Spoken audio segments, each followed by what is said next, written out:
Kalau misalkan beda, sisi bedanya di mana? Coba gue akan sharingkan sesuai dengan apa yang gue bisa tangkep aja.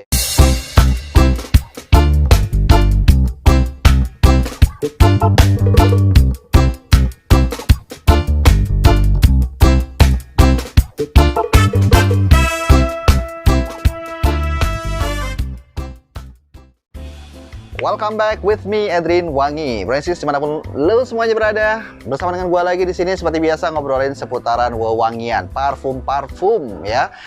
Yes, sebuah parfum yang baru launching, botolnya kotak, warna biru, apalagi kalau bukan Versace Eros yang Eau de Parfum. Ini dia.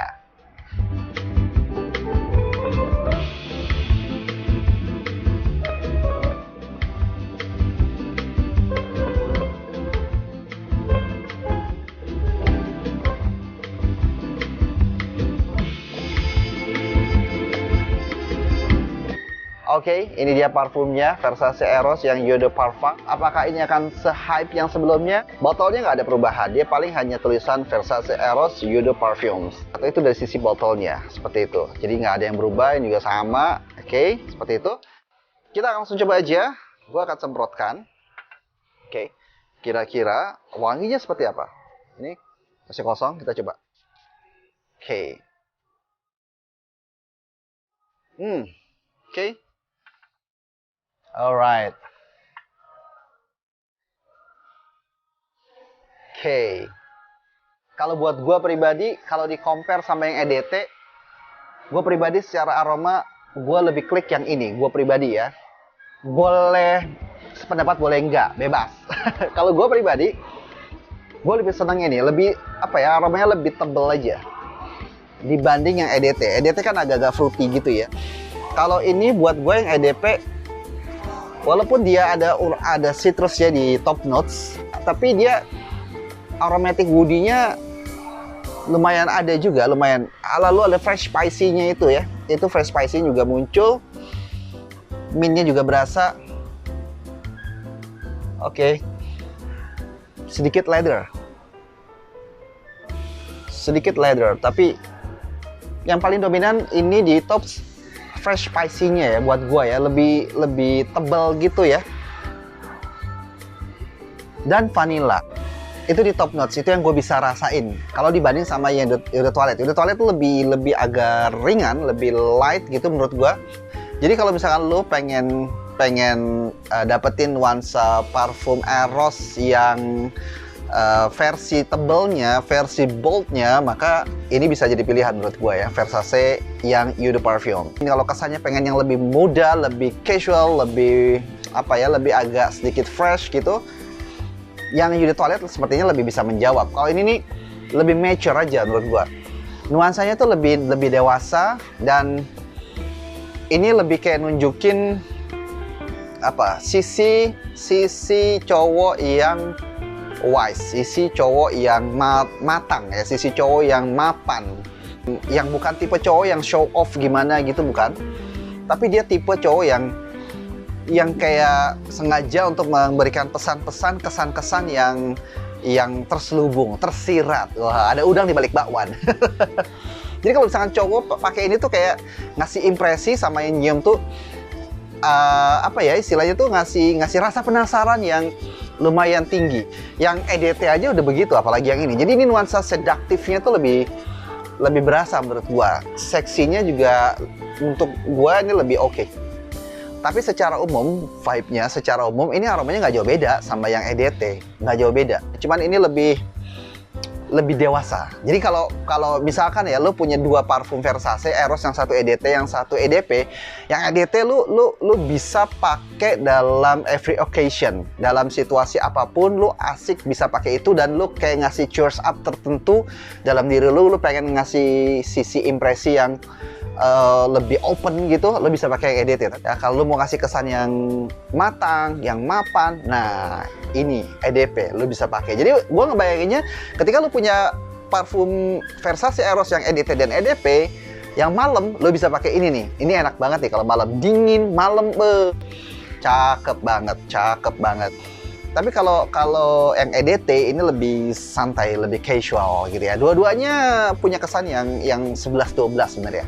Jadi ayo tinggal kembali lagi kalau lo perlu untuk beli ini atau enggak. Jadi menurut gua sih nggak terlalu banyak perubahan yang gimana. Dia hanya berusaha ngasih sedikit perbedaan yang dari sisi performa. Kemudian kalau di middle notes-nya yang gue bisa tangkap ya, sepengalaman gue pakai ini, ada ambroxannya sedikit, ada geraniumnya juga. Itu yang paling muncul. Kalau di sini, gue nggak berasa ada tonka sebenarnya di mid.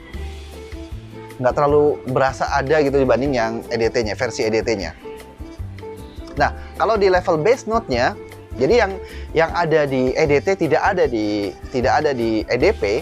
Kalau di EDT itu ada vetiver, ada okmos. Kalau di EDP dia nggak ada vetiver, tidak ada vetiver, tidak ada okmos, tapi dia ada patchouli. Terus dia ada bitter orange. Sedangkan di EDT dia nggak ada bitter orange ya. Lalu di EDP ini ada sandalwoodnya. Sedangkan di EDT dia nggak ada sandalwoodnya. Nah, itu yang ngasih nuansa berbeda menurut gua dari parfum Versace Eros yang EDP. Dan akhirnya dia ngefek kepada performanya juga. Kalau dibanding EDT, ini pengalaman gua, kalau di gua ya, lebih oke secara performa. Nah, kalau kita bandingin lagi top notes-nya dengan EDT, yang tidak ada di EDT tapi ada di EDP itu adalah Mandarin Orange ya, yang nggak ada di EDT tapi ada di EDP. Sekarang kalau kita lihat di middle notes, apa yang ada di EDP dan apa yang tidak ada di EDT. Yang ada di EDT tidak ada di EDP itu adalah tonka bean. Sedangkan yang lainnya sama. Itulah makanya nuansanya vibe-nya rada-rada 11-12 ya. Jadi kalau lu tanya kira-kira worth it nggak sih dibeli si Versace Eros EDP ini? Kalau menurut gua pribadi, kalau lu pengen dapetin performa atau lu pengen dapetin aroma Versace dengan versi tebal, maka ini rekomen sih, karena ini adalah versi yang tebalnya. Terus kalau misalkan lu pengen dapetin nuansa Versace Eros tapi yang mature, yang matang, yang mapan, nah ini juga bisa jadi pilihan.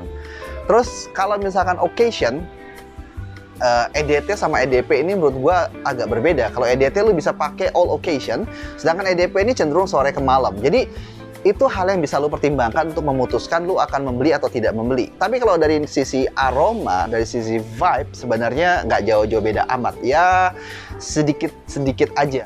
Terus kalau lu tanya sama gue, ini kira-kira akan lebih dapat kalau occasion pakainya di acara-acara apa? Ya kalau untuk formal, ini cocok banget ya, Versace Eros yang EDP ini cocok banget. Lu mau meeting, lu formal, lu mau ketemu klien, lu misalkan mau ada pertemuan-pertemuan khusus, ini cocok banget. Aromanya dapat banget, tebal, asik, sedaktif banget. Lu mau date juga masih bisa masuk pakai ini. Tapi kalau misalkan lu pengen nuansanya aromanya kayak gini tapi lebih santai, lebih relax, lebih in every condition bisa lu gunakan, nggak terikat oleh ruang dan waktu, maka yang EDT itu lebih dapat lagi. Nah, sekarang kalau bicara tentang apakah perlu untuk memiliki keduanya, ya tergantung lagi kembali pada lo semuanya, bro and sis. Ya, tadi yang gue sudah ulas itu bisa menjadi bahan pertimbangan lo untuk memutuskan lo perlu memilikinya yang versi EDP atau cukup yang EDT aja. Kembali kepada lo semuanya ya, bro and sis. Kalau lo tanya ke gue, iya, kalau tanya ke gue tipe yang apa ya, seneng ngumpulin juga. Jadi kalau misalkan udah ada yang EDT, terus ada yang EDP, ya tinggal ambil aja yang EDP buat apa koleksiannya gitu ya. Tapi dari sisi aroma ya tadi seperti itu, nggak ada yang berbeda seperti gimana gitu, nggak banyak perubahan, nggak banyak perbedaan yang cukup signifikan menurut gue dari Versace Eros yang EDP. Kalau lu pengen dapetin parfum Versace Eros versi yang tahan lama, nah ini nih EDP-nya ini lu bisa jadi yang pilihan. Nah, makanya itu jadi pertimbangan lo. Lo kalau misalnya ngerasa lo pengen upgrade, nah kalau lo pengen upgrade dari sisi performa, maka lo bisa ambil pilihan Versace Eros yang EDP. Jadi nggak ada salahnya, kalaupun lo punya kedua-duanya menurut gue ya. Karena kembali lagi, ini kembali pada selera lo pengen cari apa dari sebuah parfum. Lo pengen cari wanginya aja, kalau lo cuma cari wanginya doang, ini nggak terlalu banyak berubah. Hanya dari sisi ketebalan aromanya aja. Ya, lebih nonjok kalau yang ini. Tapi kalau lu nyari performa, gua rasa ini bisa jadi pertimbangan. Itu yang bisa gua sharingkan hari ini buat lu semuanya, bro and sis, dari Versace Eros yang Eau de Parfums. Ya, don't forget to like, share, and subscribe. Adrian Wangi will be right back.